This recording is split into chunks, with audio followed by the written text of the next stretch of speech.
šeit mēs arī varam Dzidra vēlāk pastāstīt smalkāk. Es zinu, ka tikko tāds arī apkārt ceļojošs raksts un video par mikoplazmu, kas ietekmē bērnu veselību, arī uzreiz mēs varam atbalstīt ar šādu aparātu. Ir antiparastāra antena iekšā.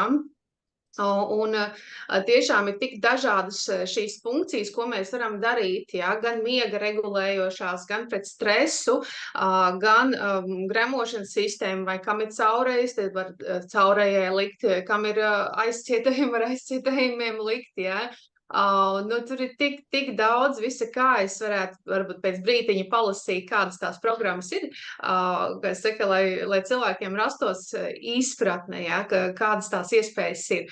Un kopumā es varu teikt tā, ka kāpēc 90% problēmas es risinu ar šo aparātu, jo tas ir ekonomiski ļoti izdevīgi. Ja mēs runājam, ja ģimenei